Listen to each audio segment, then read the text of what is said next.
The world outside was screaming his name again. Through the thick glass windows of the limousine, it sounded like waves, thousands of voices crashing against the walls of soundproof luxury. Michael, Michael, we love you. The flash of cameras turned the dark night into a strobe of white light. His heart didn't move. He looked out, expression blank, eyes hollow. Every scream was supposed to mean love, yet it echoed like noise. Fame had become a language he could no longer understand. 5 minutes, sir, said Frank, his longtime bodyguard. Michael nodded faintly, his hands clasped together on his lap.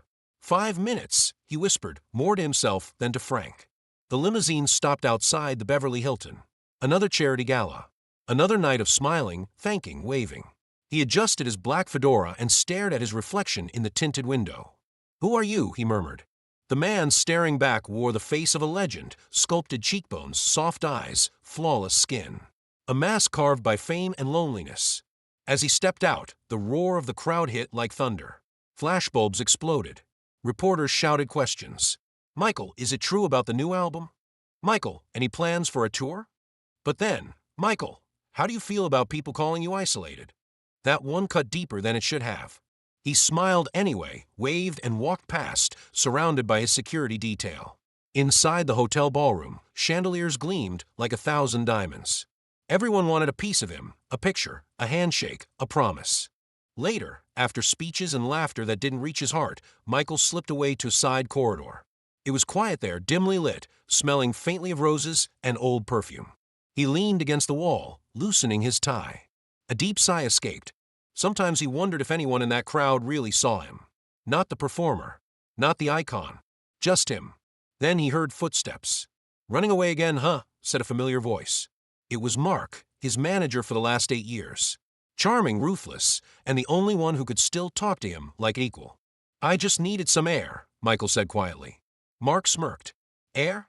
You've got the whole world gasping for yours. Michael didn't smile. It doesn't feel like my world anymore. Mark shrugged. You made it. They made you. Same thing, isn't it? Is it? There was a long silence.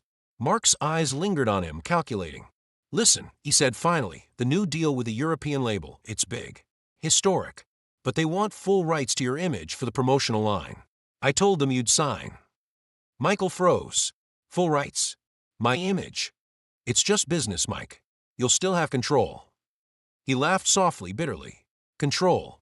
I haven't had control in years. Mark frowned. You're overthinking it again. You always do. Look, just sign the contract tomorrow. I'll handle the rest. He turned to leave, but Michael stopped him. Mark, he said, voice barely above a whisper, do you believe they love me? The fans, the world, all of it. Mark hesitated, then said what Michael feared most. They love what you give them. That's enough. The words sank like a stone in his chest. When Mark left, Michael stood there in the half-light, surrounded by silence. The chandelier glow from the ballroom spilled faintly into the hall, flickering like fading applause. That night, back at Neverland, the silence was worse.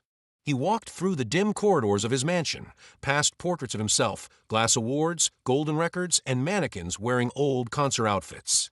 Ghosts of his own making. He paused at the doorway to his private theater. It was dark except for the faint glow of the screensaver bouncing across the massive screen, the word dream. He smiled sadly. Dream. He sat down in the front row and closed his eyes. For a moment, he imagined being back in Gary, Indiana, the smell of fried chicken from the kitchen, Tito's laughter, his mother's soft singing. No fans, no cameras, just home. Then his phone buzzed. A message. It was from Mark. Deal signed. Congrats, legend. Michael stared at the text for a long time. He hadn't signed anything. His chest tightened. What did you do, Mark? He called immediately, but no answer. Again. Voicemail. He stood up, pacing. The house felt colder. Somewhere in the distance, a clock chimed midnight. By morning, the news broke. Global deal signed. Michael Jackson sells full image rights for record-breaking campaign. The world cheered. Michael stared at the TV screen, numb. He hadn't sold anything, but the papers didn't care. The people didn't ask. The story had already been written, and he was just the face on the cover. The following days blurred together. Lawyers' calls, denials. Mark disappeared for a while. And in the quiet, something in Michael broke. One evening, he went into his studio and locked the door. He turned on a microphone, sat at the piano, and whispered, "Let's see if they can own this." He began to play. A haunting melody, part lullaby, part cry. The notes rose and fell like waves against glass. His voice, fragile yet fierce, filled the room. For hours, he poured out everything he couldn't say to anyone. Betrayal, exhaustion, the longing for real connection. When he finally stopped, tears blurred his vision. He pressed record stop and looked at the small cassette on the console. He wrote on it, "For me." He would never release it, never let anyone hear it. It was the one thing they couldn't take. He leaned back, eyes closed. For the first time in a long while, he felt something close to peace. But then, a soft knock on the door. "Michael, it's Grace. You need to see this." He opened the door. Grace, his longtime assistant, held out a newspaper. Front page. Exclusive leaked audio, Michael Jackson's new secret song surfaces online. The cassette was gone. The rain hadn't stopped for 3 days. It drummed against the tall glass windows of Neverland like a heartbeat, slow, unrelenting, almost accusing. Michael stood barefoot in the studio, the same place where his stolen song had been born. The cassette deck sat empty. A ghost. Grace hovered by the door. "Michael, I called the lawyer. He says the leak came from inside the studio. Someone had access." Michael turned, his eyes red but dry. "Someone always has access," he said quietly. "That's the problem." Grace hesitated. "Do you want me to call Mark?" Michael's lips curved into something like a smile, but there was no warmth in it. "No, I think I already know what he'd say." He walked past her into the hallway, where his reflection trailed him in every polished surface. Every mirror, every framed photo, every gold record, all staring back with the same question: who betrayed you this time?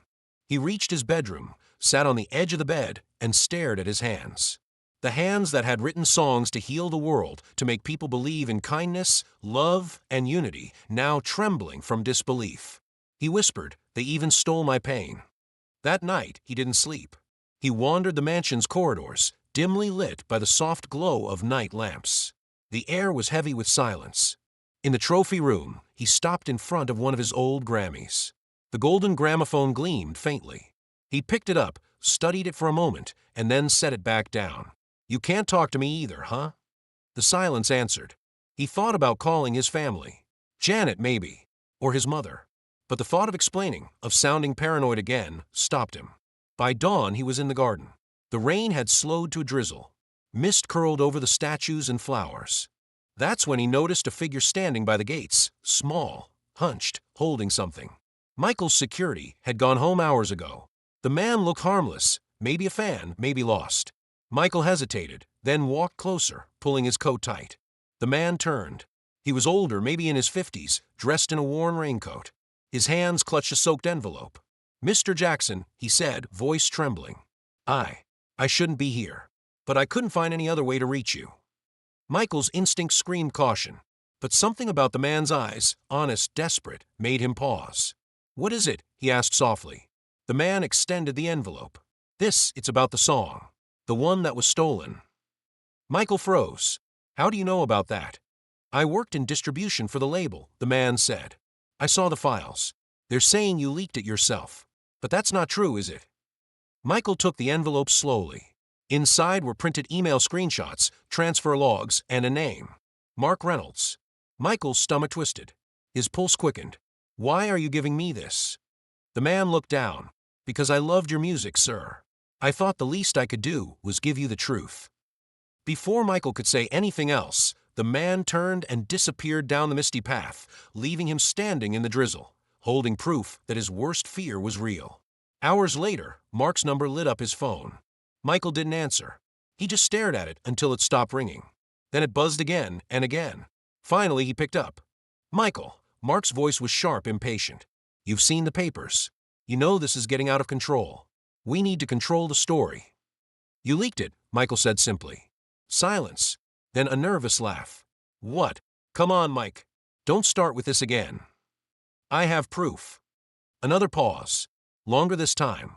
"Look, it's not what you think," Mark said finally, his voice lower now. "They wanted something exclusive. Just one track. To build hype. I thought it would help." Michael's voice trembled, not with fear but rage. You stole from me, Mark. My pain. My song. My soul. Mark snapped. You're overreacting. You think this empire builds itself? You think they still care about your feelings? They care about the brand, the myth. That's what I protect. Michael's voice went cold. Then protect it without me. He hung up. That afternoon, he called his lawyer and began the process of cutting ties with Mark entirely. But even as he tried to take control, he could feel the world spinning beyond his grasp. The tabloids loved the story. Michael Jackson's secret tape drama. Leaked song reveals his inner turmoil. They called it his rawest work yet. They made it entertainment. And the world listened, millions of downloads overnight. Everyone said it was beautiful, tragic, poetic.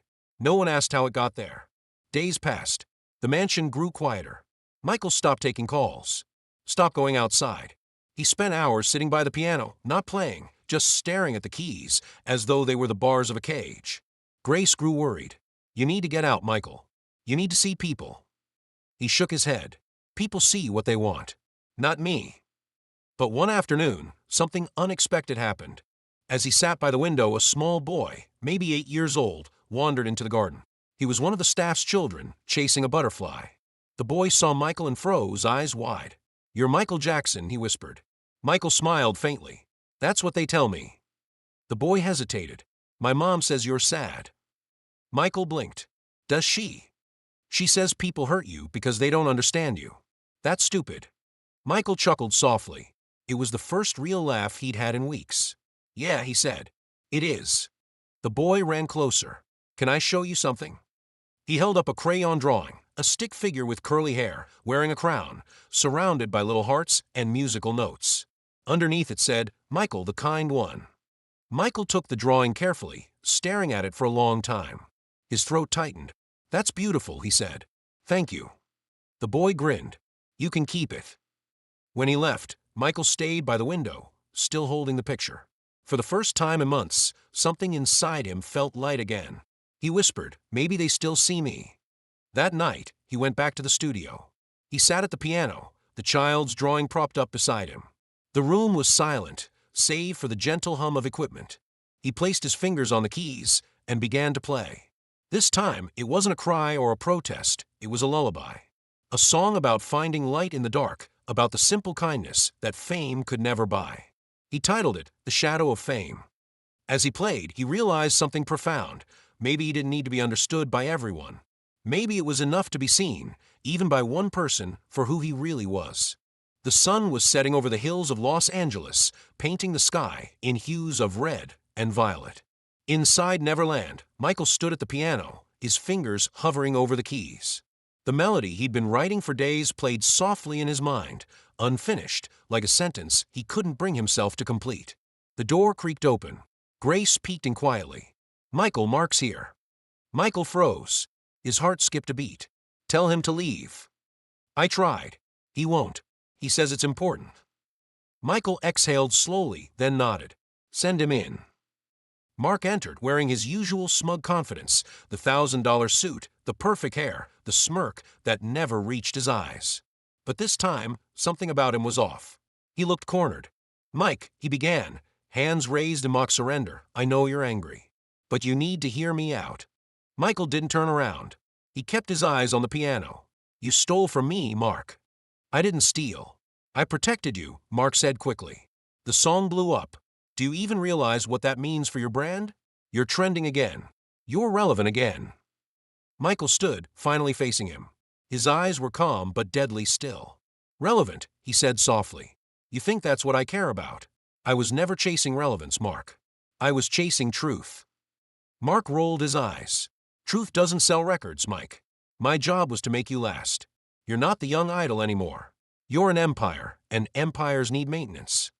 Michael took a slow step forward. Empires fall, Mark. People don't. Mark's jaw tightened.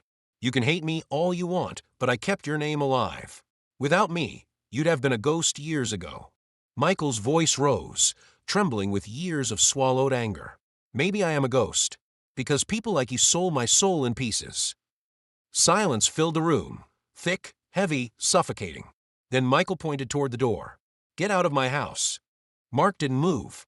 He looked around. his voice lowering to something darker. You think you can just erase me? You can't. You're too deep in it, Mike. You need me. The sponsors, the press, they all go through me. Michael smiled a small, sad smile. Not anymore. He reached into the piano bench and pulled out a folder, legal papers. I already made the call. You're done. The contracts are void. I'm free. Mark's face went pale. You can't do that. I just did. Mark's hands clenched into fists. You'll regret this. Michael's tone softened, almost pitying. I already regret ever trusting you. Mark stood there for a moment, his facade cracking. Then he turned sharply and left, slamming the door behind him. The echo lingered, vibrating through the house. Michael stood in the silence, chest heaving. He felt lightheaded, almost dizzy, but there was something else underneath the exhaustion. Relief. That night, he couldn't sleep. Instead, he wandered into the garden again, barefoot, the moon casting silver light across the dewy grass. He looked up at the sky, vast, empty, endless. He whispered, they can take my voice, my song, my face, but not me. The stars shimmered faintly, as if answering. Days passed. The tabloids continued their circus, headlines twisting, rumors spinning. Some said he'd gone mad. Others claimed he was reinventing himself again. Michael ignored them all. He spent his days writing, playing, painting. He stopped chasing what people thought and started rediscovering what he felt. Grace noticed the change. You look lighter, she said one morning. He smiled. I guess I stopped trying to be understood. Then, one afternoon, an unexpected letter arrived. It was handwritten, the envelope plain and unmarked. Inside was a single sheet of paper. You were right. They never loved you for who you are. But they'll remember you because you never stopped trying to love them anyway. M. He didn't know if it was from Mark. Maybe it was. Maybe not. But something in those words struck him deeply. He folded the note carefully, placed it in his jacket pocket, and walked outside. That evening, the sunset painted the hills gold. Michael stood by the fence overlooking Neverland's fields, watching the light fade. A car pulled up at the gate. It was Grace, returning with groceries. In the back seat, the little boy from before was waving something out the window. It was another drawing.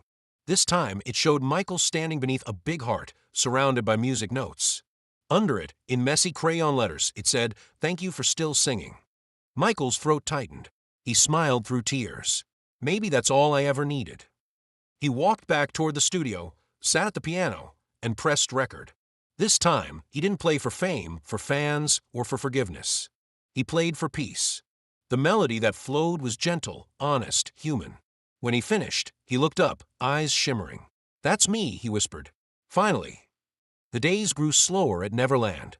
Summer stretched across the hills like a golden blanket, and for the first time in years, Michael didn't have a schedule, a press conference, or a camera waiting outside his gate. He woke with the sun, sometimes walking barefoot through the dew-soaked grass, sometimes sitting beneath the old oak tree near the fountain, just listening to the birds. He was learning what silence really sounded like, not the absence of sound, but the presence of peace. One morning, as he sipped tea on the porch, Grace brought him a stack of letters. Fan mail, she said with a faint smile. Still comes in every day. Michael hesitated before opening one.